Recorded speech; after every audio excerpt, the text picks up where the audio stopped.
নমস্কার বন্ধুরা, আমি শ্রাবণী। আমি চলে এসেছি আরও একটি রেসিপি নিয়ে। চলো রেসিপিটি তাহলে একবার দেখে নিই। আজকের রেসিপি সেমুই কাস্টার্ড। রাখি পূর্ণিমার দিনে দাদা বা ভাইকে নিজে হাতে এই সেমুই কাস্টার্ডটা বানিয়ে দেওয়া যেতে পারে। এবার তাহলে রেসিপিটি শুরু করা যাক। প্রথমে আমি একটা ননস্টিক প্যান নিয়েছি। ননস্টিক প্যানটা গরম হয়ে গেছে। এবার সেমুই ভাজার জন্য আমি একটু ঘি দিয়ে দিলাম। ঘি দেওয়ার পর ঘিটা একটু ভালো করে গরম করে নিতে হবে। ঘি ভালো মতো গরম হয়ে গেছে। এই সময় আমি ঘিয়ের মধ্যে সেমুইটা দিয়ে একটু সময় ভেজে নেব। এই সেমুই ভাজার সময় গ্যাসের ফ্লেমকে লো রেখে একটু সময় ভালো করে আস্তে আস্তে ভাজতে হবে। এই সেমুই ভাজার সময় বারে বারে সেমুইটা নাড়তে হবে যেন সেমুইটা পুড়ে না যায়। যেভাবে সেমুইটা ভাজছি এভাবে অল্প আঁচে আস্তে আস্তে ভাজতে হবে। সেমুই আমার ভাজা হয়ে এসেছে এবং খুব সুন্দর একটা কালার হয়েছে। আমি একটা বোলের মধ্যে দুধ ফুটিয়ে রেখেছি সেমুইয়ের মধ্যে দেব বলে। সেমুইটা ভালো মতো ভাজা হয়ে গেছে। দুধটা এবার সেমুইয়ের মধ্যে দিয়ে দিলাম। একটা হাতার সাহায্যে সেমুই ও দুধকে খুব ভালো করে মিশিয়ে নিতে হবে। রান্নার এই সময়ে গ্যাসের ফ্লেমকে লো করে রান্নাটা একটু হতে দিতে হবে। কাস্টার্ড সেমুই বানাচ্ছি, সেজন্য একটা বোলের মধ্যে 2 চামচ ভ্যানিলা কাস্টার্ড পাউডার নিয়ে নেব।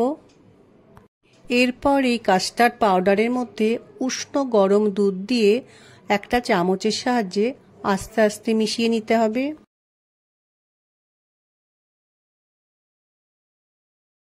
কাস্টার্ড পাউডারটা ভালো করে মিশিয়ে নিয়ে আমি একটা সাইডে রেখে দেব।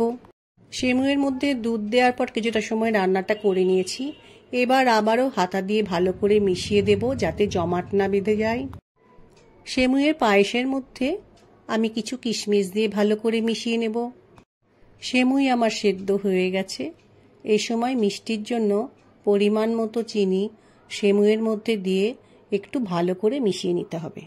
যারা মিষ্টি খেতে বেশি ভালোবাসো তারা চিনির পরিমাণটা একটু বেশি দেবে, আর যারা মিষ্টিটা একটু কম পছন্দ করো তারা চিনির পরিমাণটা একটু কম দেবে। দেখো কত সুন্দর পায়েসটা তৈরি হয়ে গেছে। এই সময়ে আমি কাস্টার্ড পাউডার যেটা গুলে রেখেছিলাম সেটা পায়েসের মধ্যে দিয়ে দিলাম। পায়েসটা বানানোর সময় ঘন মনে হচ্ছিল, সেজন্য আরও 1 কাপ দুধ আমি পায়েসের মধ্যে মিশিয়ে নিয়েছি। কাস্টার্ড পাউডার মেশানোর ফলে এটা ফুটতে ফুটতে আস্তে আস্তে ঘন হয়ে যাবে। গ্যাসের ফ্লেমকে লো করে রেখে আরও কিছুটা সময় দুধটা ফুটিয়ে একটু ঘন করে নিতে হবে। আরও কিছুটা সময় রান্নাটা করে নেওয়ার পর দেখো কত সুন্দর সেমুই কাস্টার্ডটা আমার তৈরি হয়ে গেছে। গ্যাস থেকে নামিয়ে রেখে সেমুই কাস্টার্ডটা এবার ঠান্ডা করে নিতে হবে। ঠান্ডা হয়ে গেলে এটা কিন্তু আরও ঘন হয়ে যাবে। সেমুই কাস্টার্ডটা ঠান্ডা হয়ে গেছে এবং বেশ সুন্দর ঘন হয়ে গেছে। এবার আমি একটা গ্লাসের মধ্যে সেমুই কাস্টার্ডটা পরিবেশন করব। একটা কাঁচের গ্লাসের মধ্যে প্রথমে কিছুটা সেমুই কাস্টার্ড দিয়ে দেব।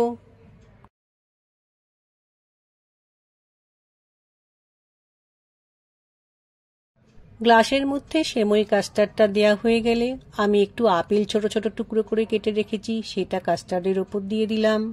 কাজুকে ছোট ছোট টুকরো করে কেটে নিয়ে ঘিয়ের মধ্যে একটু ভেজে রেখেছিলাম সেটাও এবার কাস্টার্ডের মধ্যে দিয়ে দিলাম। ছোট ছোট টুকরো করে কেটে রাখা আম এবার কাস্টার্ডের ওপর দিয়ে দেব। তোমরা চাইলে এখানে যে কোনো ফল ব্যবহার করতে পারো। ছোট ছোট করে কেটে রাখা ক্র্যানবেরি এবার সেমুই কাস্টার্ডের ওপর দিয়ে ভালো করে সাজিয়ে দিলাম। সেমুই ফ্রুট কাস্টার্ড আমার তৈরি হয়ে গেছে। আশা করছি আজকের এই রেসিপিটি তোমাদের ভালো লাগবে। আমার আজকের এই রেসিপিটি ভালো লাগলে লাইক, শেয়ার, সাবস্ক্রাইব করো। ভিডিওটি দেখার জন্য ধন্যবাদ। ভিডিওটি আজ এখানেই শেষ করছি। ফিরে আসছি আরও একটি রেসিপি নিয়ে।